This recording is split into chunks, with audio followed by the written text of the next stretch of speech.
Shalom. Hari ini kita akan bersama merenungkan bagian firman Tuhan yang diambil dari kitab 1 Raja-Raja pasal 18 ayat 36 sampai ayat yang ke-39. Namun sebelumnya mari kita berdoa. Allah Bapa di sorga, tolonglah kami untuk dapat memahami firman-Mu dan pakailah hamba-Mu ini untuk menyampaikan isi hati-Mu. Amin. Kitab 1 Raja-Raja pasal 18 ayat 36 sampai ayat 39. Silakan Bapak Ibu bisa membacanya di rumah. Bapak Ibu yang dikasihi dan diberkati oleh Tuhan kita Yesus Kristus, pasti tahu apa itu berdoa. Dan pasti sudah sangat sering kita berdoa. Doa merupakan hidup orang percaya. Karena itu dikatakan napas hidup orang percaya. Berdoa itu berarti juga kita berbicara dan berkomunikasi dengan Tuhan. Bapak Ibu yang dikasihi oleh Tuhan, biasanya hal yang sangat kita harapkan dari setiap doa-doa yang kita panjatkan kepada Tuhan tidak lain adalah jawaban dari Tuhan dari setiap doa itu. Dan dalam menantikan jawaban dari Tuhan itu, kadang muncul satu pertanyaan, apakah doa saya ini didengar oleh Tuhan? Apakah doa saya ini dijawab oleh Tuhan? Apakah Tuhan memperhatikan saya? Nah Bapak Ibu Saudara, dalam hal menantikan jawaban dari doa ini, tak ayal banyak orang yang kurang bersabar, sehingga ia merasa kecewa, ia meragukan Tuhan, dan pada akhirnya jenuh untuk berdoa. Bahkan kekecewaan itu bisa muncul ketika jawaban dari Tuhan itu tidak sesuai dengan apa yang diharapkan. Bapak Ibu Saudara, hari ini kita belajar dari seorang nabi besar, yaitu Nabi Elia, di dalam kitab 1 Raja-Raja pasal 18 ayat 36 sampai ayat 39 ini. Apa yang mau dikatakan kepada kita dalam bagian nas ini? Kalau kita membaca dalam bagian nas ini, bahwa Elia berdoa kepada Tuhan. Ini yang ia ungkapkan dalam ayat 36 sampai ayat yang ke-37. Peristiwa apa yang terjadi pada saat itu?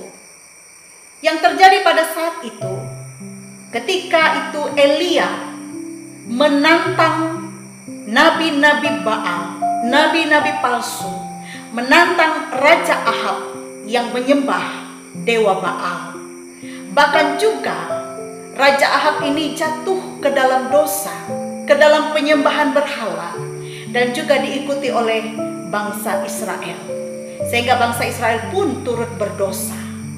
Inilah di Bukit Karmel, di Gunung Karmel dalam bagian nas ini, Elia menantang nabi-nabi Baal dan Raja Ahab pada saat itu. Elia ingin menunjukkan siapa Allah yang benar di hadapan bangsa Israel. Apa tantangannya?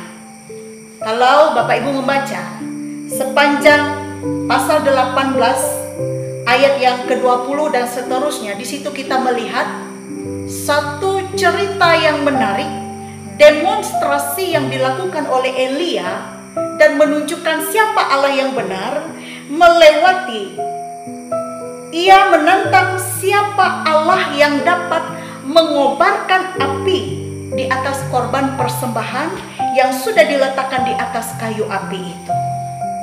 Dan di dalam nas ini pada hari ini, giliran bagi Elia untuk membuktikan itu.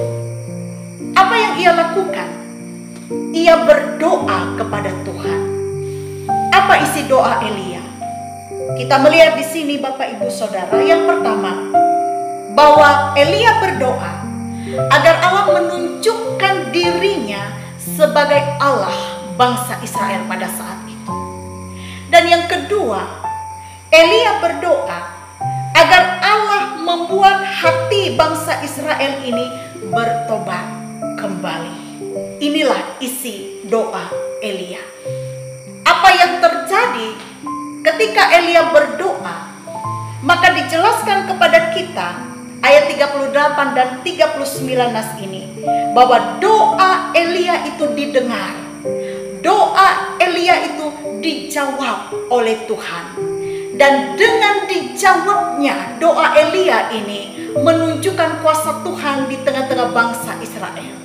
Sehingga bangsa Israel pun mengaku pada ayat yang ke-39 dikatakan oleh mereka, Tuhan dialah Allah, Tuhan dialah Allah.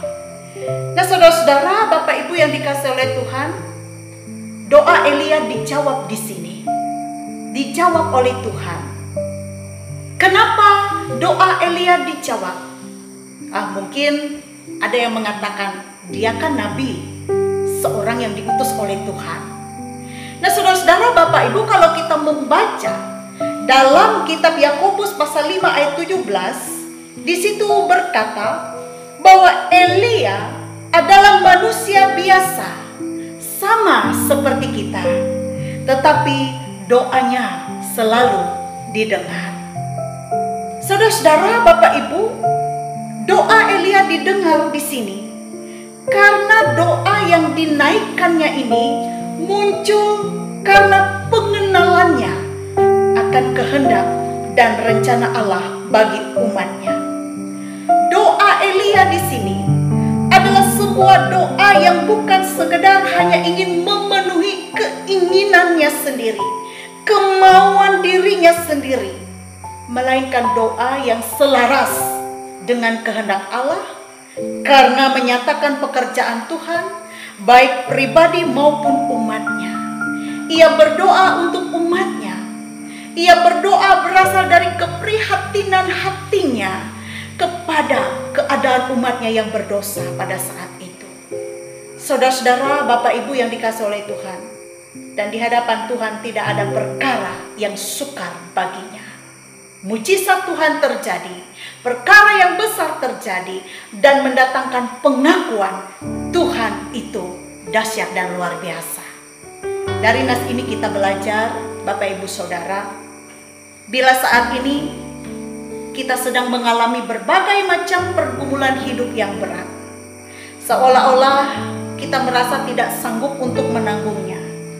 Kita merasa putus asa dan menganggap doa itu sudah tidak ada gunanya lagi.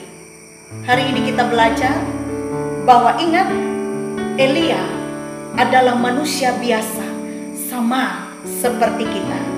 Tetapi doanya selalu didengar oleh Tuhan. Karena apa? Karena dia berdoa dengan suatu keyakinannya dengan Tuhan.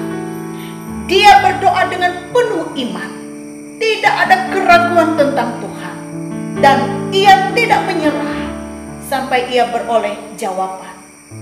Doa Elia didengar karena ia hidup benar di hadapan Tuhan. Hidup dalam ketaatan. Saudara-saudara, menjadi suatu perenungan bagi kita. Bagaimana dengan kehidupan kita? Sudahkah kita hidup benar di hadapan Tuhan? Sebab dosa adalah penghalang utama untuk memperoleh jawaban dari Tuhan. Dan sebagaimana yang sering kita dengar, satu pernyataan, doa orang benar bila dengan yakin didoakan, sangat besar kuasanya. Tuhan memberkati kita melewati firman-Nya. Amin.